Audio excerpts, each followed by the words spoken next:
국제관계에 대한 이러한 경제적 이해에서 미국, 영국, 프랑스와 같은 가진 세력은 만족스러운 지위 때문에 전쟁을 피하는 경향이 있는 반면 독일, 이탈리아, 일본과 같은 가지지 않은 세력은 잃을 것이 없었기에 전쟁을 선호하는 경향이 있었습니다. 또 1939년 7월 1919년과 1939년 사이에 국제관계를 다룬 EH 카의 저서 위기의 20년 더 20 Years Crisis에서 1938년 위넨 협정은 베르사유 조약에 의해 독일에 행해진 큰 잘못을 되돌리는 정당하고 도덕적인 시도라며 친독일 유화 정책 주장을 이어가며 윈스턴 처칠을 자신의 권력에만 관심이 있는 단순한 기회주의자로 묘사했습니다. 그러나 후일 전쟁이 터지자 이런 견해에 대해 EH 카는 의심할 바 없이 나는 눈이 멀었었다고 반성하며 주장을 철회했습니다. 아무튼 국제연맹이 미국 우드로 윌슨의 이상주의에 비효율적이고 사당화되는 것을 비난해서 외무부 내에서 갈등을 시작된 데다 아돌프 히틀러 유화책에 대한 EH 카의 견해는 상임차관인 로버트 벤시타트 견과 많은 긴장을 불러일으켰고 1936년 후반에 EH 카의 외교관 사임에 결정적 이유가 되었습니다.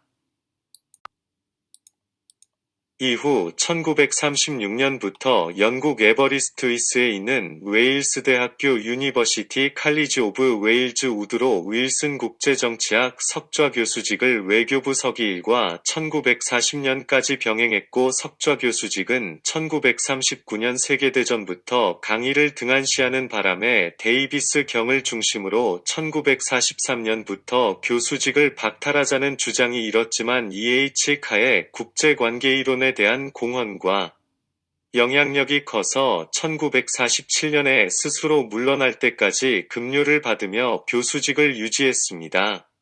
1936년부터 1939년까지는 영국 왕립국제문제연구소 로얄 인스티튜트 오브 인터내셔널 어페어즈인 채텀하우스에 참여하여 민족주의에 대한 보고서를 작성했습니다. 1937년에 EH 카는 두 번째로 소련을 방문했고 대공황 동안 자본주의 실패에 반해 소련의 5개년 계획의 성과에 큰 감명을 받아 소련에 더욱 동정적이 되기 시작했습니다. 하지만 EH 카는 레닌그라드, 상트페테르부르크의 거리에서 그의 오랜 친구 DS 미르스키 왕자를 우연히 만났고 미르스키 왕자가 그를 모른 척하려는데도 불구하고 EH 카는 너무 반가워서 미르스키 왕자에게 함께 점심을 먹자고 졸랐습니다.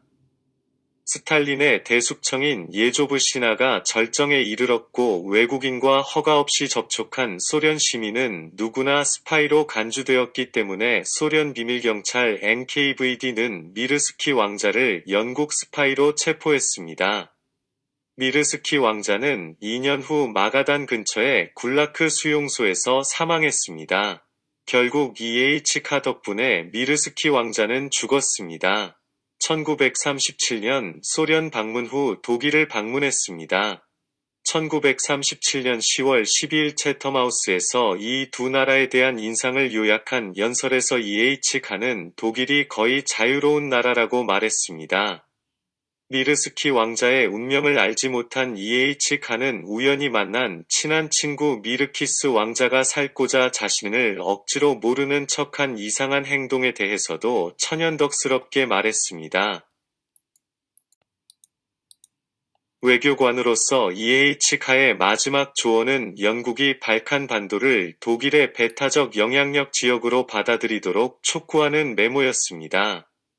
1939년 제2차 세계대전이 발생하자 EH 카는 전쟁 전 나치 독일에 대한 옹호가 다소 잘못되었다며 급격히 소련 옹호 좌파로 입지를 바꿨습니다.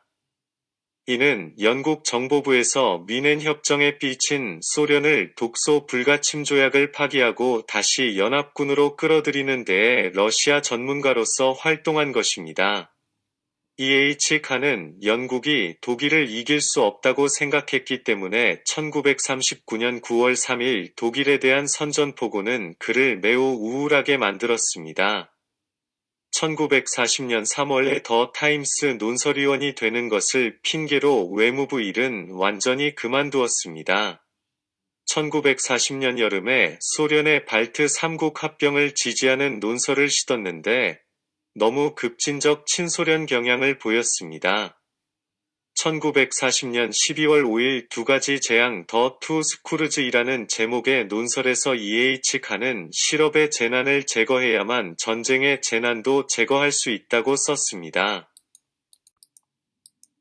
1940년 12월에 판플렛으로 발간된 두 가지 재앙 더 투 스쿠르즈의 인기는 만부의 초판이 완전히 매진될 정도였습니다. EH 카가 너무 좌익 성향의 글만 쓴다는 편집장 제프리 도슨의 지적에 외교정책 관련 글만 쓰도록 제안받게 됩니다.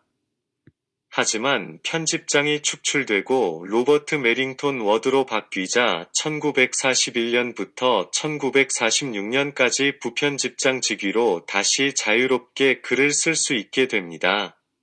EH 카의 논설들은 국제연맹의 통제하에 있는 사회주의 유럽 경제를 옹호하고 전후 국제 질서의 기초로서 영소 동맹이라는 아이디어를 지지한 것으로 유명합니다. 전쟁 당시 영국의 다른 논객들과는 달리 EH 칸은 독일과의 평화에 반대했으며 사회주의 노선에 따라 전후 독일 재건을 주장했습니다. 외교 문제에 관한 그의 논설에서 EH 칸은 1941년 이후에 전쟁이 끝나면 동유럽의 운명은 소련의 영향권에 들어가는 것이라고 주장했습니다. 1941년의 세계대전은 결국 연합군이 이기겠지만 전후 유럽은 사회주의식으로 경제를 재건해야 한다고 주장했습니다. 1942년에서 1945년 사이에 EH 칸은 영국-소련 관계와 관련된 영국왕립국제문제 연구소인 채텀하우스의 연구그룹 의장 역할도 역임하는데 여기에서도 전후 체제를 사회주의 유럽연합으로 구상하였습니다. EH 칸은 스탈린이 러시아 민족주의를 위해 공산주의 이데올로기를 버렸고 소련 경제는 전쟁 후 더 높은 생활 수준을 제공할 것이며 영국이 그 역할을 수행하는 것이 가능하고 바람직하다고 결론지었습니다. EH 카가 여태 말해왔듯 결함 있는 시장경제가 전쟁을 불러왔고 국가주도 계획경제가 평화를 가져온다고 주장했습니다.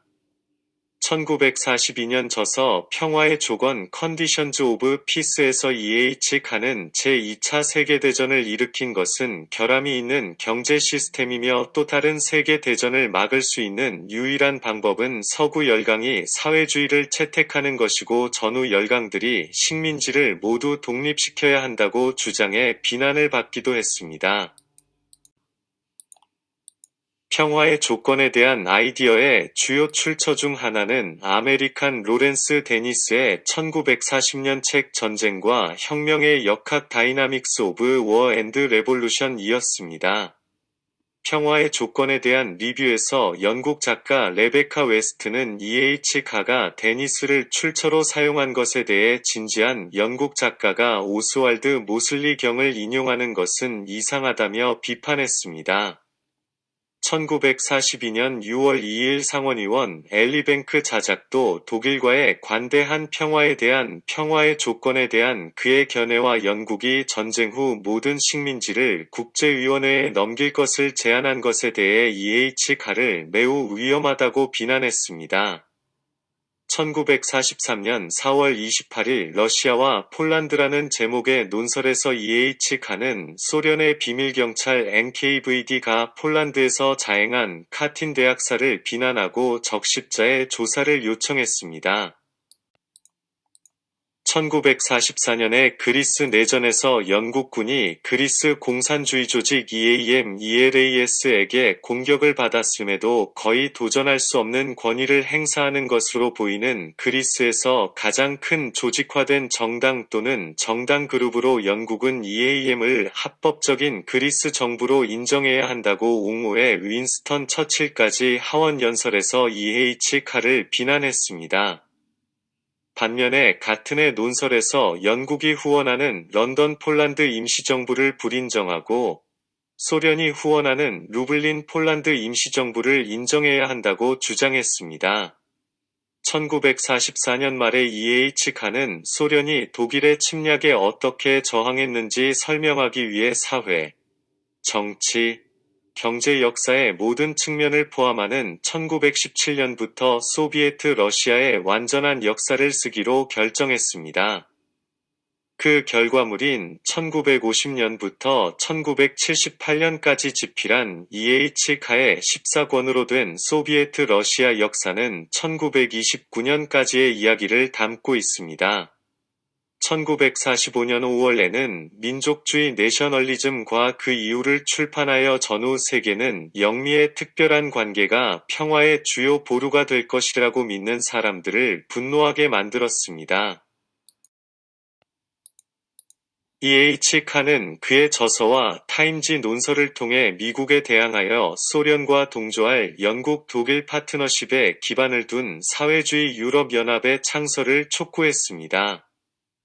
1946년에 책으로 출판된 서구 세계에 대한 소련의 영향 더 소비에트 임팩트 온 더 웨스턴 월드라는 제목의 1945년 강의 시리즈에서 EH카는 개인주의에서 벗어나 전체주의로 향하는 추세는 모든 곳에서 틀림없이 일어난다고 주장했습니다. EH카는 서구 세계의 민주주의를 자본주의 지배계급이 다수를 착취하도록 허용하는 가짜라고 불렀고 소련이 진정한 민주주의를 제공한다고 칭찬했습니다. 1946년에 EH카는 1964년까지 사실혼 아내로 남아있을 조이스 메리언 스톡포드와 함께 살기 시작했습니다. 1940년대 후반에 EH카는 점점 더 마르크스주의의 영향을 받기 시작했습니다. 1946년부터 1952년까지 EH카는 소속이나 직함 없이 외교 관련 활동과 발언을 이어갔습니다.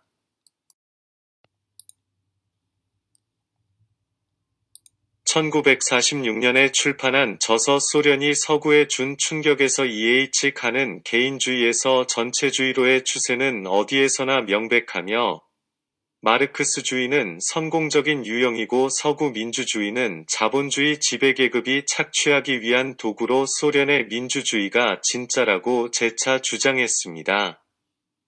또한 전쟁에서 스탈린은 월슨의 역할을 의식적으로 혹은 무의식적으로 대신하여 다시 한번 민주주의를 연합군의 전쟁 목표로 강화하였다고 했습니다. 1946년 영국이 미국의 차관을 받아들이는 것을 두고 영국 패권의 종말이라고 비난했습니다. 1948년 EH카는 영국이 미국과 친해지기보단 냉전의 중립국이 되길 바랬고 어떤 대가를 치르더라도 평화가 영국 정책의 기초가 되어야 한다고 주장했으며 소련으로부터 유고슬라비아가 독립하는 것을 본받자고 했습니다. 1948년 EH카는 국제연합 UN 세계인권선언의 기초위원회 위원장을 맡았습니다. EH카의 이름은 조지 오웰이 1949년 3월 노동당 정부가 외무부 정보조사부 IRD 위 요주의 인물 목록인 오웰의 목록에 있었습니다.